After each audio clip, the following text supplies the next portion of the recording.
Hey everybody, this is James P. Wagner here. I'm a publisher for Local Gems Press, owner of the Dog-Eared Bard's Bookshop, editor of lots and lots of poetry anthologies, publisher of a lot of chapbooks. And this is an interesting topic just want to go over today because, being in the poetry world, a lot of tons and tons of poetry readings and events and all that. And the concept of a chapbook in poetry is something that's kind of really important for a lot of people. It's their first printed book. It's, their first piece of merchandise. But there's a lot of philosophical kind of back and forth about, what specifically is a chapbook versus a full length book. Even though the answer to that's pretty obvious, it's pretty much just the size. But people kind of wonder about that. They kind of wonder the pros and cons of chapbooks versus full length collections. When we do seminars, this is a really popular topic. And so just kind of decided to put together a video about what exactly is a chapbook, and actually going to make a tiny series out of this because then we're going to ask, like why do a chapbook and then how to do a chapbook. So we're going to kind of cover these things. But yeah, so what is a chapbook? Uh, this is actually a picture here of a bunch of chapbooks that were done during our chapbook challenges at local gems. You might have seen some of those over here in a box at our, the Dog-Eared Bard's bookshop for sale. But a chapbook is, it's a short publication. In this day and age, it's usually poetry, but that's not historically what it actually was necessarily. It's, was considered a form of street literature in the past, when after the printing press went out or whatever. It was kind of like very big in the difference between like what an actual book was and what was just, a pamphlet, because back in the day, most books were hardcover. With the way that the binding technique works, and so it was like you had these thick hardcover books that were considered proper books that were, be put on the shelf and all that, and then you would have, a lot of other types of binding, like saddle stitch or just, threaded together or even folded over pieces of literature that would be distributed much easier on the street, and much less quality, and also a lot more inexpensive to actually produce, which meant more people could produce them because it was expensive to produce those hardcover books. And so this is how you got out, poetry, religious tracts, even instructional stuff, serialized publications and things like that, because sometimes people would do a series of chapbooks. But these were actually, the way that a lot of the common folk actually got a lot of their literature, because not everybody could afford a full length hardcover bound book that was usually bound in leather and costs a lot of money. I know these days, you can get a hardcover book relatively inexpensive, but yeah, back then it was a big deal to have it. So, uh, yeah, chapbook history, like right here, you could see the history of Jack the Giant Killer. Obviously, that's not a poem in and of itself. That's a piece of, well, mythology, fiction, history, whatever you want to call it. But this type, that's just kind of an example of like how the binding used to be. You could see it's really just paper. There's really nothing that's, the hard cover. Um, so, and this was very important for spreading culture in rural areas where you didn't have a lot of libraries or a lot of things like that. So the chapbook actually, through history was, pretty much, in some cases, it could just be considered the difference, depending on the year, between hardcover and softcover.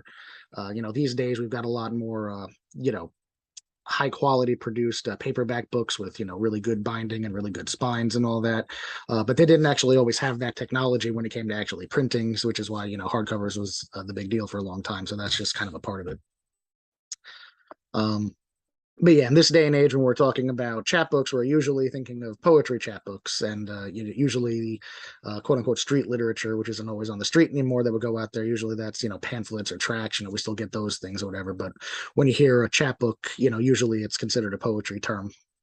And of course, here with this video, we're coming at it from the point of view of poetry terms. So one thing that people like to ask a lot is how big or small is a poetry chapbook? And they're typically 40 to 50 pages or less, though some people will actually argue about the exact notion. Some people say it's 40 or less, some say it's 30 or less. I've never really seen anybody who says 50 or more would be a chapbook. So once you get into that late range of 50, 60 pages, you're pretty much looking at a full length collection. But something to consider, other than just the page length, is the page size, which is something a lot of people don't talk about. And so, you got, your trade paperback is usually 6 by 9, which is kind of the size of a regular full size book you would put on the shelf, sometimes 5 by 5 by 8 by 5, which would be a size smaller than that.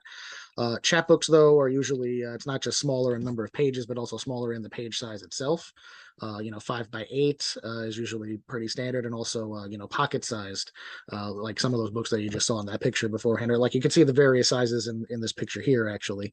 Some of them actually can be on par with trade paperback, and others can be so small you could fit in your pocket. Chapbooks have even been known to be a couple of folded pages over. I've actually seen people out there selling chapbooks that literally were about 3 or 4, just 8 by 11 pages they printed from their home computer, and then they just folded it over and they just stapled it together, and they were going around actually selling that for $5 or $6 at poetry readings. So um, obviously, one of the things that used to determine a chapbook from a regular book was also the quality of the printing and the binding.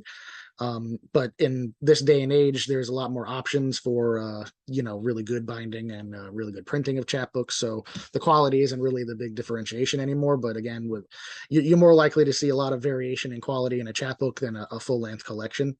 I just saw in the previous picture there, the chapbooks that we produced through the local gem challenge are perfect bind, so they got a full spine and everything, and they actually come out with really good quality. But again, it takes all different types for chapbooks, and there's no shortage of ways to do that, whether going through a traditional printer to actually get it done, or print shop on a corner, or if you just do something at home. Some people do actually print the things at home. They cut the pages, they bind it with thread and all that, and they actually is a whole art to chapbook production as well in some cases. So some people actually opt for that over the mass market produced because it kind of feels more personal to them. And who makes chapbooks? Poets or authors who are looking to have a sampling of their work in print usually do chapbooks. A lot of times people are going on tour, they're looking to have something to sell, and maybe they're not ready for a full length collection, and so having a chapbook is a good way to have easy merch. Sometimes you're just looking for a portfolio piece, like a sample of your work to actually give somebody to kind of let them know if you're a right fit for whatever it is that they're doing. And some people even just make chapbooks to give away as free gifts, because in some cultures the idea of giving away your poetry is actually kind of like you're imparting a piece of your soul to somebody else by giving that to them. And so they'll make chapbooks that are, again, each one is unique. They made them themselves and they're giving them out as gifts, and they have no idea about, no desire or idea on making money on the chapbook. So, it's like all artists and all poets, chapbooks are all different. So, but in terms of the who goes into making chapbooks and the why, we're going to cover that in the next video. So thank you for listening today. Hopefully this cleared up a little bit about the differences between full-length collection, chapbook, and a little bit of the interesting history behind chapbooks. And we'll see you on the next one for why make a chapbook. Take care.